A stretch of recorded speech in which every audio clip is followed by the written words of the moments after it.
Chicago 5 years ago know that I have a real aversion to the bright lights and a big sea of people like this that you can hardly see. It's born out of the fact that when I was in second grade and I was in a public school in Washington, D.C., Ann Beers Elementary School in Southeast, that we had a Christmas pageant. That's actually how long ago. Christmas pageant in a public school.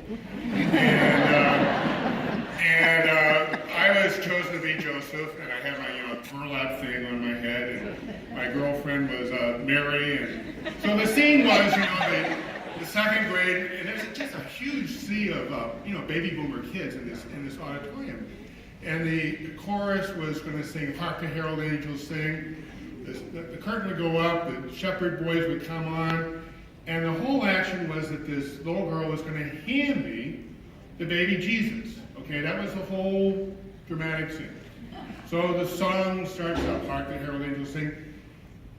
Shepherd boys start coming over, and the little girl picks up the doll, and at the very moment, the exact moment, she hands me this doll. The head of the doll falls off and galumps across the stage, and a shepherd boy kicks it into the wings. And I'm holding this, this headless baby Jesus. And I gotta tell you, "Hark the Herald Angels Sing" is a long song. So, anyway, I'm gonna try to be very brief because of that scar. So, anyway, some very, very wonderful things, overwhelming things said by Tom and Chris. My thanks to Mark Deeney at St. John's in Houston for getting the ball rolling. It's really, it's incredible to be part of this group of people who have won this award. It's quite a parade, and I'm happy to be the caboose on that train. You're going to meet a lot of really wonderful people here at this conference. We have a lot of wonderful colleagues. I'm lucky. I have terrific colleagues at Harvard-Westlake. I have a wonderful school.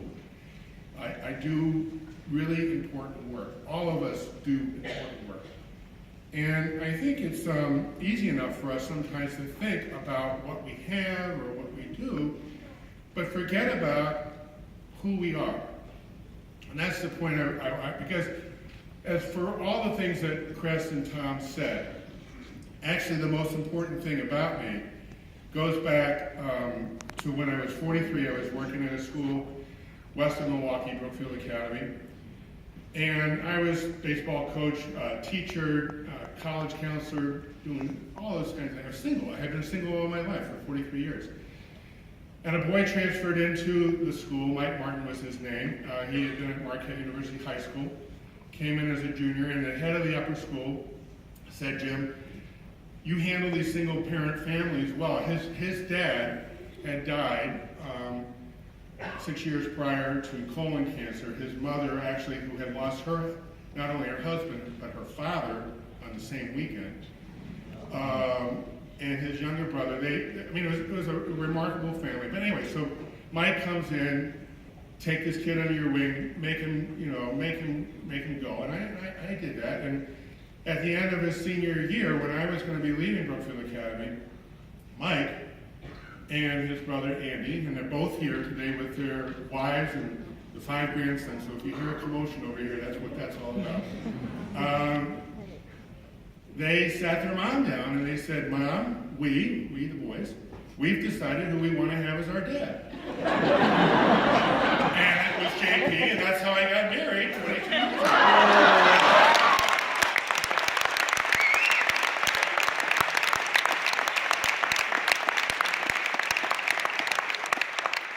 So, while January 31st, 2016 is a red letter day, clearly, for me, I have to tell you, though, it's third in line behind my December 23rd when I got married to my wife, who's also here, and June 8th when I adopted the boys the following year. So for me, when I try to describe myself, I describe myself as a husband, as a dad, as a grandparent. I'm also a colleague, a mentor. But the thing is that I think it's important for all of us to think about who we are.